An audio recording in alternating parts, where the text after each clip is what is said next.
well, I'm not that old, man. Wait, it wasn't. I was, and this place was so great. Artists used to be, it used to be a place for artists to hang out, beginning artists.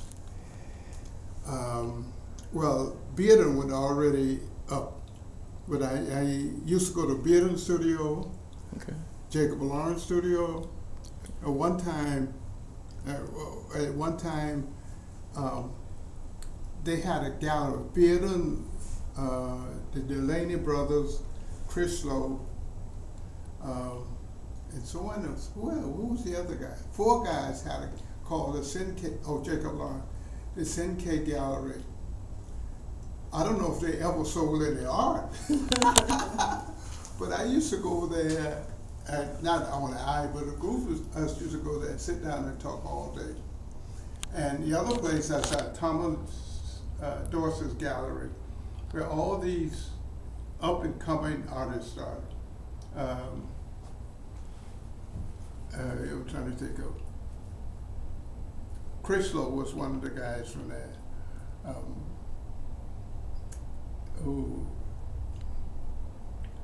Counts, James Counts, Valerie Maynard,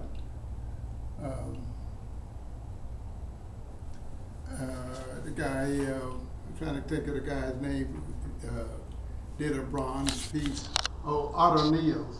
He did a bronze piece, an alligator about this long. And I said, I want that. Okay, I bought it. And when I went to pick it up, he didn't indent one of the eyes. I said, oh, look at this. You didn't do the eye. He said, okay, I'll take it back and do it. I said, no, you won't. No, you won't either. No, I'll do it. No. So I called it the one-eyed crocodile. I don't know if you know Al Hollingsworth. No, sir.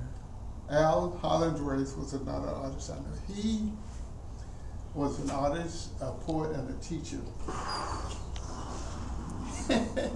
And we used to kid him because he was invited to join the Mensa Society. And he said, I don't want to be part of those guys. I'm much smarter than they are. He had an IQ about 2,000. Yeah. So and this was during the time in New York, when you lived in New York, you say? Yeah, yeah. And I knew Del Sardi when he was there. He was starting. And because I have someplace, I have some literature where they had an exhibit, Artists Under 35. And Del Sardi was one of the artists featured in this exhibit at Lieber House. And so. And what's your name, sir, if you don't mind? Emerson Tolbert. Mr. Tolbert. Yeah. I was in New York in the 40s, when the first real. That was after the Harlem Renaissance days. But I married, my first wife lived in New York, and I married her in the state. And then, as I say, she was interested in art as well as I.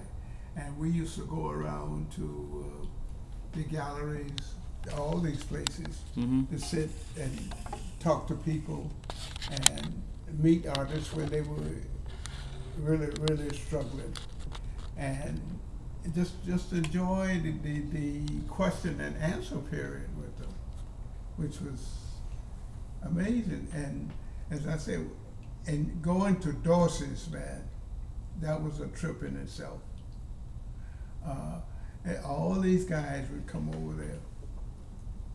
Every major black artist in New York, I think this may be an exaggeration, but every major black artist in New York, Dorsey did the framing. So that must tell you something. Yeah. Even Hale Woodruff came to there from here and had an exhibit, and he had this piece that needed framing. And someone told him, go to Brooklyn and see Dorsey, Larry Dorsey. And Hale was so pleased. The story is that he came back and had him reframe 3 or 4 pieces And for framing them, he gave Dorsey a piece of her work. So when did you first start collecting? And it was in the 40s, you know. I went to high school here in Atlanta, and Hale Woodruff taught art in the high school, so I had some idea. I knew a bit about art, but you know, going to New York, you hit the ceiling.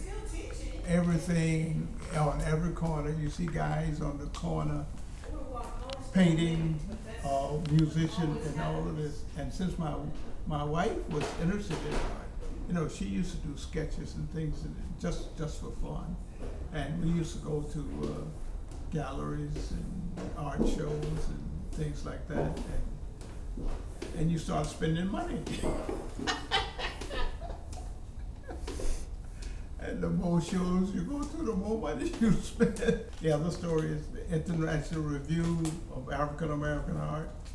When that magazine started with Val Spaulding and Samilla Lewis. Val Spaulding was a friend of mine. She knew Nia. And I was over there talking. She was talking about starting this magazine. Oh, and I used to go over there and help package these things to take to the post office. And that's when the first time I met Samilla Lewis. And I have, not every edition, but most editions of International Review of African American Art I have. Unfortunately, I loaned some couple out and I never got them back, and I said, that always seems to be the case. No, because when the magazine came out, I think it was what, $3 an issue. Now what is it, 15? And I've had a subscription ever since it came out. Okay. And can you share with us maybe some of the experiences and relationships you've developed with artists as a part of collecting? Oh wow. Emma, who? No, the one that we have that always put the sign. I told him about Hollingsworth. I told him about Hollingsworth. I told him about Hollingsworth. Okay, Hollingsworth. Okay. When we shortly after we got married, we went by Hollingsworth home, and I was like, he had just taken down an exhibit, and I was admiring some of, the pieces. And this one piece I just kept coming back to, I would go look at something else, but I just kept coming back to this piece. And I said, I really like this. And as we were getting ready to leave, he called me back and he said, Lois, he said, Emerson has brought a lot of things from me over the years. And here, this is a wedding gift for you guys. I took that piece. I took that piece. I said, "Are you sure? Thank you." I took that piece and I think I hopped from all the way down the stairs. It's good. This is a very exciting thing, and you can just sit. I mean, I can just sit and stare at the walls and enjoy looking. And I also have a collection of art books. Some lady lived in Brooklyn, lived around the corner from Dorsey's shop. Used to collect art. Every person who gave an exhibit at Dorsey, she bought it. Yeah. She had a brownstone in Brooklyn around the corner. 3 floors. She changes every wall and every room with the season. Spring, fall, winter, and summer.